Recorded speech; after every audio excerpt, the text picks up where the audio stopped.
regarding the Max trade.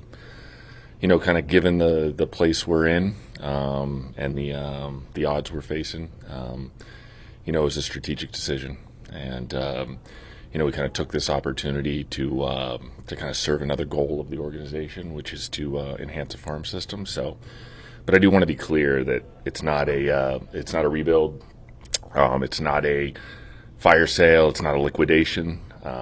This is just a repurposing of Steve's investment in the club. And kind of shifting that investment from the team into the organization. So, with that, I'll take some questions. So, with that being said, just how much further are you open to going at this deadline? We're going to listen, but our price points are high. We have valuations on our existing personnel, and the bar's high to meet it. But we are willing, in certain circumstances, to, use Steve's investment and kind of repurpose that investment to, serve the larger goal, which is to build a championship organization. And the other day I was talking a little bit about, go to build a championship team. At the same time, you're trying to build a championship organization, and you're trying to serve both of those masters.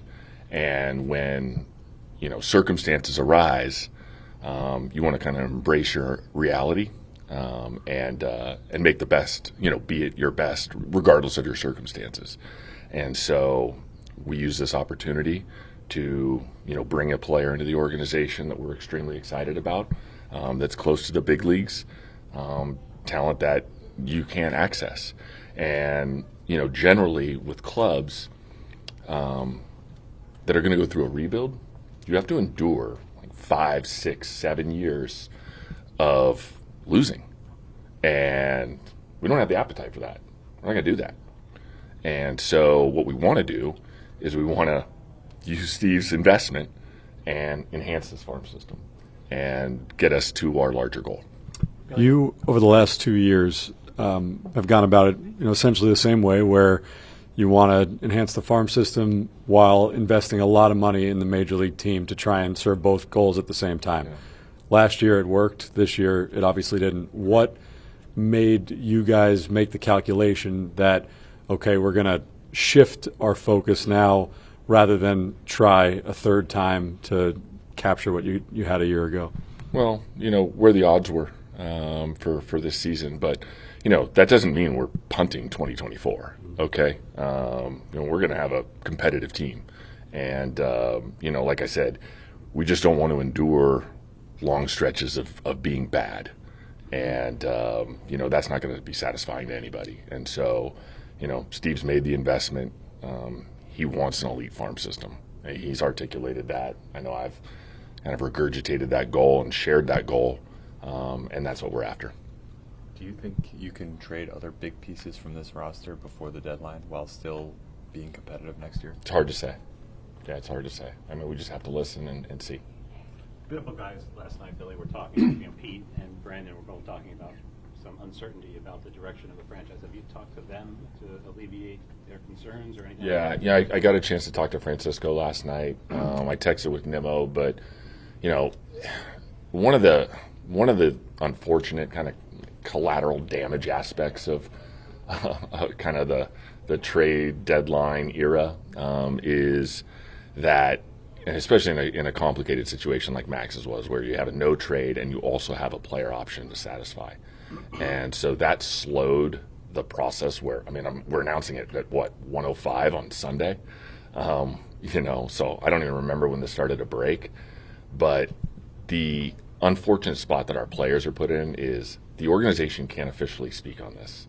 So I can't provide them the cover. And that doesn't sit well with me, But they become the collateral damage on that, and they have to stand up and they have to answer questions, and that's not a great spot to be in, and I empathize with them, And so I talked to Francisco. I texted with Nimmo once I was kind of done with talking with Texas and with Max's agent, with Scott, and he was already gone because we have a day game today. So we just said let's connect in the morning. So we spent 35 minutes this morning together. and talked, and these guys all understand. They understand it's not a fire sale and it's not a liquidation, so they got it. This isn't some of those concerns before you talk to them. Is that kind of what I wouldn't say no. They didn't say those words. I just kind of volunteered them ahead of time. This is the first time you've kind of spent money to get the prospect that you wanted. When you're going down that path and opening those conversations, how do you sort of put a dollar value on what that's worth to you and when it stops being worth it?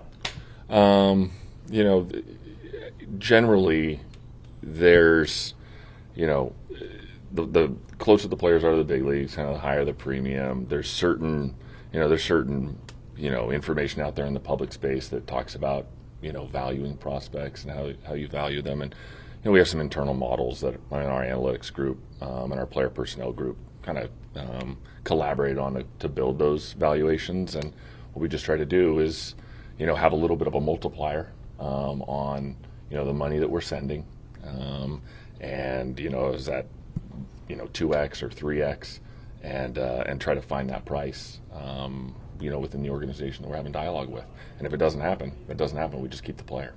Billy, you mentioned how Steve wants to reinvest in the organization as opposed to this year's roster now. Wouldn't it make sense based on where you guys are at now, because you don't have these many opportunities if you want to be a competitive team, to take advantage of this and push a little more with that and trying to rebuild? Yeah, but we don't want to punt.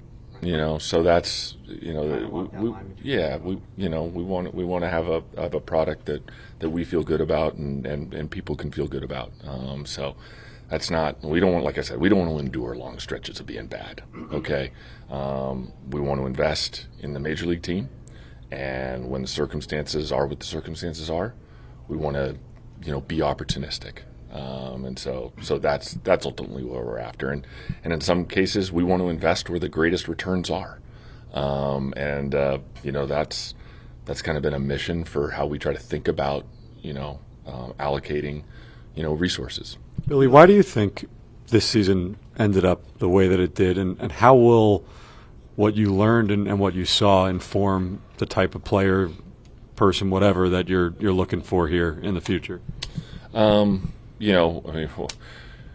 think we've said, gosh, probably starting at, mid-May, we were a little disappointed with where we are, and then said it again in June, said it again in early July, and, just couldn't get the consistency kind of clicking with all of the three components, whether that's the lineup, the starting pitching, or the bullpen. And in the bullpen's case, look, we obviously know that took an enormous hit early before we even before the starting bell even rang.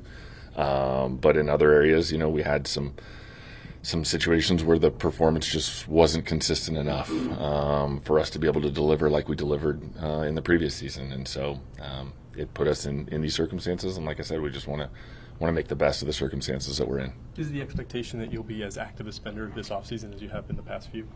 I don't think we will be walking into 2024 with the same, preseason odds that we did in 2022, 2023. I've talked with a number of you, either on record or just, standing around the field in spring training. One of the things that we like to look at is, take the Vegas look, take what you guys say, take your predictions, and really kind of source that through the public channels to get a sense of like, okay, how good do people think we are? Not how good do we think we are. Let's get an outside view and crowdsource that outside view. And so, that was putting us at, certain win projections. I don't know if we'll walk in with the exact same odds, but like I said, we're gonna take pride in how we go about the game, how we play the game, and the club next year on the field. Farm system's obviously in a better place than it was a couple of years ago, but to be competitive next year, you probably are going to have to dip into free agency. How reasonable in your eyes is it that you can build a championship team, mainly through free agency here? I think we've, Steve said it, I've said it. Free agency is not the market that we want to rely on to build a championship team. It's a market that we want to use to enhance the team that we have. But we would rather go to that market for opportunities than necessity. And so we're not there yet. And that's going to take a little time. And so, we're still going to have to invest through free agency. I'm sure you heard Max's comments on Friday night. How far down the road were these talks before Friday? they hastened it all the last 24 hours. How far down the path were you before Friday night? There was some conversations going on with a couple different clubs, and I was talking to Max a little bit about it, but not in great detail. I wanted him to go out, and then when I talked to him before, I just said, just go make your start, be you. I can't tell you what's going on, but this could be on the horizon, and then we'll have a conversation the day after. And so we plugged in, with each other yesterday, probably midday, and spent a lot of time together yesterday. Just to follow up on my previous question, do you still view free agency as an effective bridge strategy, or does this year maybe change your? I mean, we're gonna have to be in the free agent market this year. Whether we're, I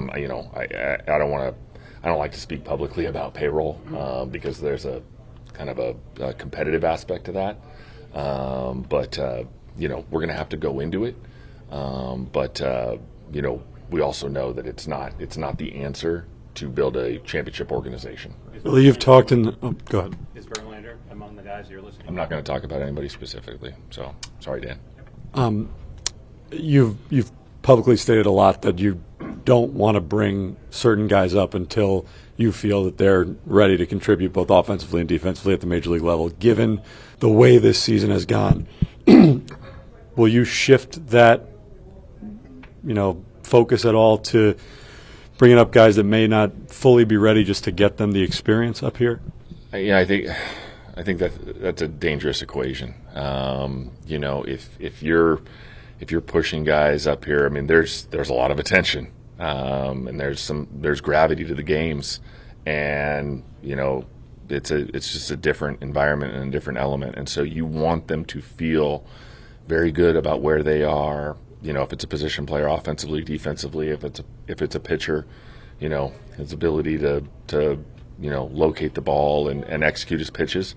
So you want them to feel armed, because you don't want to throw them into a situation that they're not equipped for. Because I have seen in my time over 2.5 decades, like I've seen players go backwards from that, and that's you don't want that. So. I'd rather be a little late than too early when it comes to that. But I am encouraged with what I'm looking at in AAA, and as soon as this deadline's over, I'm probably going to be spending a little time in Syracuse and Binghamton. What do you want to see from this team, the 2023 team, over the next 2 months? These guys have a lot of pride in what they do, and so I know the will and the pride. And just kind of honoring the job description of being a Major League Baseball player. Like, I'm not worried about that at all with this group. The character's very high in that locker room. But at the same token, what I'm looking for, I'm really excited to continue to watch Brett, Francisco, Mark Vientos, and seeing some of the players that are signed up here for years to come. Continue to grow and continue to be tested in game-like situations, and to see how they handle it. So that's what I'm looking forward to. But, at the same token, like, with some of the guys that we're potentially going to call up, I think that'll breathe a little life in as well. How do you see Acuna's fit long-term defensively? Right now, he's going to come in and play shortstop right away. But there'll probably be some positional versatility. I know he's already played a little second and center field.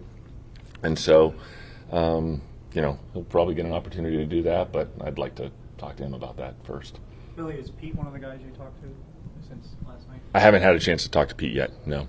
What excites you about Acuna aside from, what he can do? Ultra athleticism. Watching some of the video on him and seeing some of our scouting reports and the plays that he kind of makes in the middle of the diamond, the arm strength, the hit ability. He's working on lifting the ball a little bit more, or just being able to get the ball airborne a touch more. Strong plate discipline, strong contact skills. Just really excited to get a prospect of this caliber into our system. kind of follow a little bit online and see where people want to slot them already and all this kind of stuff. But, that's the fun of this, and I'll let you guys all do that. Bill, you guys had gained a lot of momentum in terms of the Mets as a destination. People wanted to play here. Is there any concern in your mind that selling guys like Max Robertson changes that at all? No, I don't think so. I think, a lot of players are very seasoned. They've seen a lot by the time they reach free agency. They understand, and I think if you have a first-class operation and an organization that's willing to invest in them and invest in the resources and make it best in class, it's a desirable place to be. Bill, you said there's no punting in 2024. Would you consider bringing back a Robertson to help in the bullpen since that's such a premium position? We'll be open to anything.